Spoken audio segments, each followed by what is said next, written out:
Good afternoon. Thanks for being patient with us. Obviously, there's a great deal of interest on the upcoming summit with the North Koreans. We have Secretary Pompeo here who will make some brief opening remarks and then take questions on that topic. As you know, the President has already done a press conference today, so we'll keep questions limited to that, and we'll be around the rest of the day to answer other news of the day. Thanks. With that, Mr. Secretary. Thanks, Sarah. Sarah, you going to take questions now? Yes, I'm going to take a couple questions. Couple. Good afternoon. It's great to be joining you all here today. Early in his presidency, President Trump made a commitment to address the threat of North Korea, which has been a threat to our nation for far too long. President Trump has been and continues to be committed to ridding the United States and the world of threats posed by North Korea's weapons of mass destruction and ballistic missile programs. These programs threaten our homeland, our allies and partners, and the broader non-proliferation regime. North Korea's past activities also make clear that it is proliferation to other actors that creates a risk in addition to the primary risks. It has supporting infrastructure that is also of concern. In early 2017, the Trump administration decided on a policy we have referred to as the maximum pressure campaign. The campaign enacted the strongest economic and diplomatic sanctions against North Korea in history. The goal was to set the conditions for the DPRK to make a strategic decision to denuclearize as the best means by which it will achieve its own security. American leadership rallied the international community to send a strong message to Chairman Kim Jong-un and the world that we would not stand for the DPRK's illegal weapons programs. The President's bold decision to meet with Chairman Kim Jong-un grew from this incredibly strong and targeted campaign. The President's policy directly led to the historic summit that will take place on June 12th in Singapore. Back on March 8th, Chairman Kim Jong-un expressed his desire to meet with President Trump as soon as possible. And then on May 9th, I met with Chairman Kim Jong-un in Pyongyang and explained America's expectations for denuclearization. At that time, we also secured the release of 3 Americans, Kim Dong-chul, Tony Kim, and Kim Hak-song. We view this as a sign of goodwill from Chairman Kim Jong-un. The United States and North Korea have been holding direct talks in preparation for a summit, and North Korea has confirmed to us its willingness to denuclearize. A comprehensive whole-of-government effort in support of President Trump's upcoming summit is underway.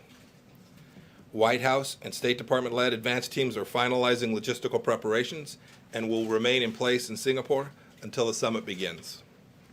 The President continues to follow every development closely and is getting daily briefings from his national security team. The fact that our 2 leaders are coming to the table shows that the 2 sides are very serious. The diplomatic model used to date is different from past efforts. Our efforts give us hope that we can find real success where past efforts have fallen short. President Trump is hopeful, but he's also going into the summit with his eyes wide open. We've seen how many inadequate agreements have been struck in the past, and you can be sure that President Trump will not stand for a bad deal. The United States has been clear time and time again: the complete, verifiable, and irreversible denuclearization of the Korean Peninsula is the only outcome that we will find acceptable. The President recognizes that North Korea has great potential, and he looks forward to a day when sanctions on the DPRK can begin to be removed. However, that cannot happen until the DPRK completely and verifiably eliminates its weapons of mass destruction programs. President Trump and Chairman Kim will certainly also discuss security assurances for the DPRK, establishing a peace regime and improving relations between our 2 countries. Until we achieve our goals, the measures that the world, alongside the United States, has put on the regime will remain. In the event diplomacy does not move in the right direction, these measures will increase. Throughout the entire process, the United States has been unified with Japan and South Korea in response to the threats from North Korea. I will be traveling to meet with my Japanese and South Korean counterparts after the summit to continue to coordinate with them. I will also stop in Beijing following the Singapore summit. I will provide them with an update and underscore the importance of fully implementing all sanctions that are imposed on North Korea.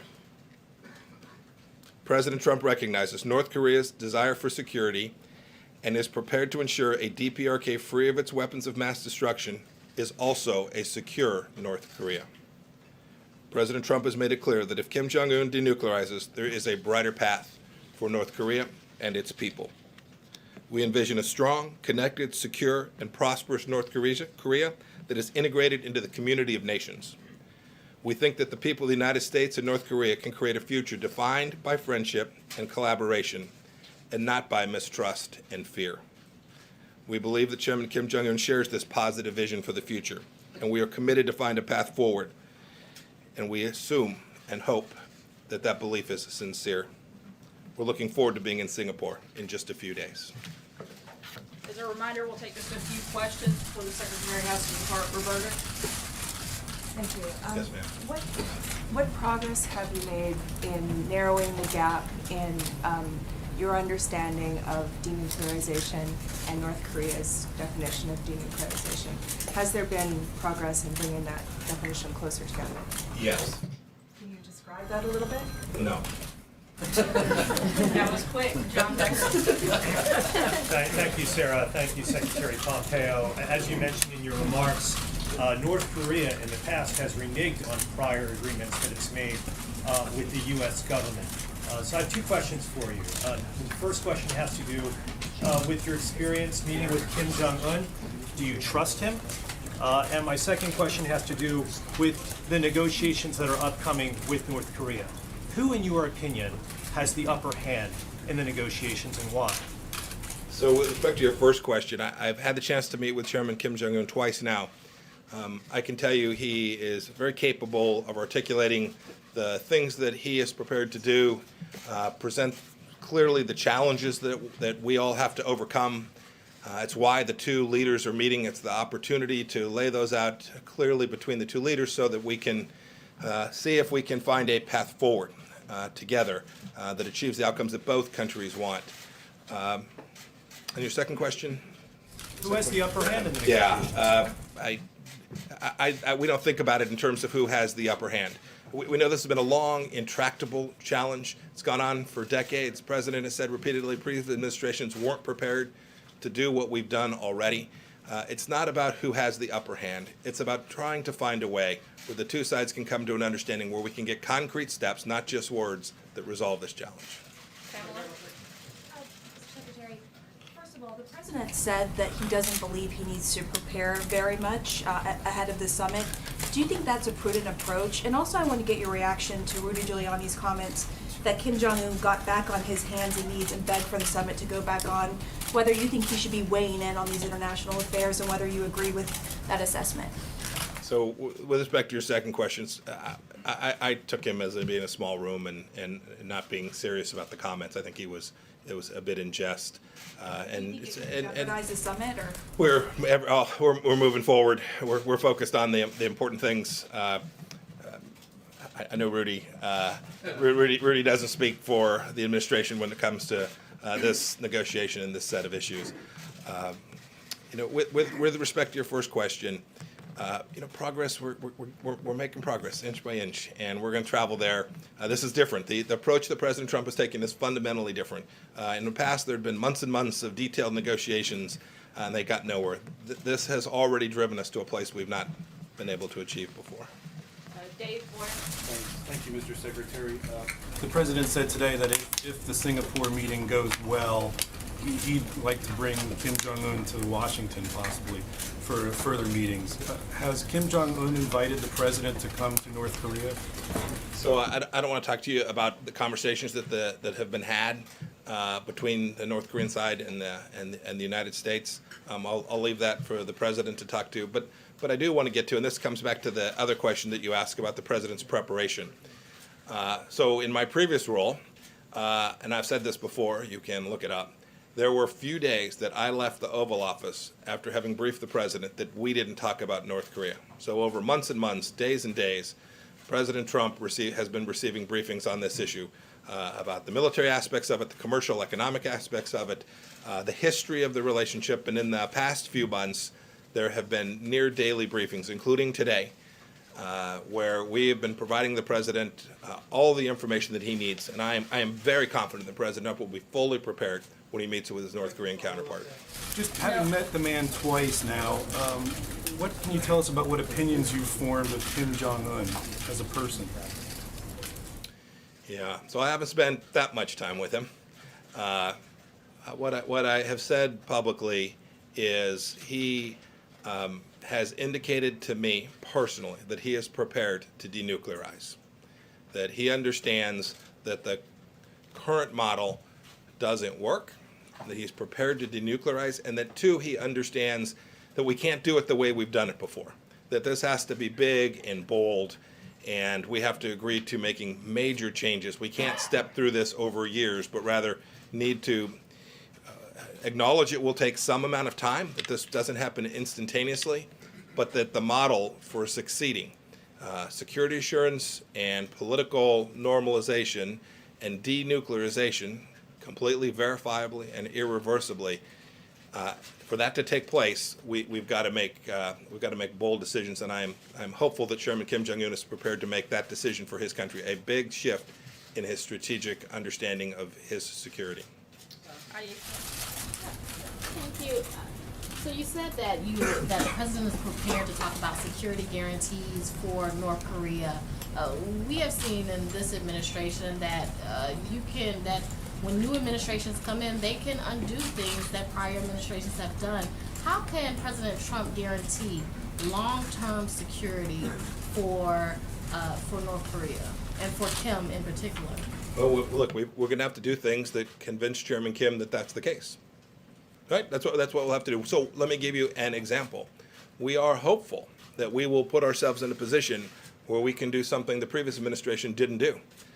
Right? They signed a flimsy piece of paper, and we're hoping to submit a document that Congress would also have a say in, that would give currency and strength and elongation to the process, so that when administrations do change, as they inevitably do, and this one will, 6.5 years from now, when that takes place, that Chairman Kim will have comfort that American policy will continue to down the same path on the course that we hope we're able to set in Singapore. We'll take one last question. Zeke. Thank you, Secretary. At the top of your remark, first to follow up briefly on your comments to Asia, when you say a document that Congress would sign off on, are you referring to the treaty? Then second, at the top of your remarks, you said that there's also a threat to the United States and its allies from North Korea's WMD as well as ballistic missiles. Is that a condition for the president in any negotiation agreement with Chairman Kim, that its ballistic missile program and chemical weapons also be part of that? And third, finally, can you discuss the format of the meeting between the president and Chairman Kim? What it will look like, who will be meeting? So I'll leave to the White House to talk about the format of the meetings when the time is right. With respect to proliferation risk, it's very real. There is a history of that with respect to North Korea and some of our other difficult challenges in the world today. They are connected. The reason you want complete, verifiable, and irreversible is precisely that. To the extent there remain stockpiles, knowledge bases, warehouses, systems, infrastructure, fissile material production facilities, I could go on. To the extent those remain, the risk of proliferation continues, and it's our aim through the CVID process and providing the security assurances that Chairman Kim will want, that we can greatly reduce the risk that proliferation ever happens as a result of North Korean action. Thanks so much. One more, please, sir. One more. Mr.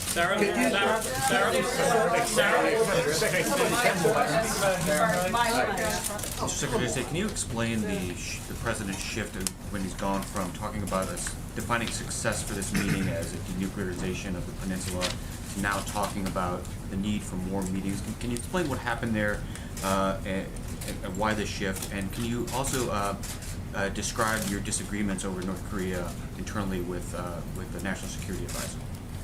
Yeah, with respect to the second one, I've read a little bit about this, and I love good fiction as much as the next person, but it is without foundation, so much so that I'll be polite since I'm a diplomat now. Suffice to say, those articles are unfounded and a complete joke. There must have been some Oh, no, disagreements. sure. Ambassador Bolton and I will disagree with great consistency over time. I'm confident. Right? We're two individuals. We're each going to present our views. I'm confident that will happen on issues from how long this press conference ought to go to issues that really matter to the world. It's absolutely the case that Ambassador Bolton and I won't always agree. I think the president demands that we each give them our own views. So that's great. Yeah. So you had your first question. I'll try and answer. I'll try and answer your first question too. I don't see the shift as disjunctive as you do.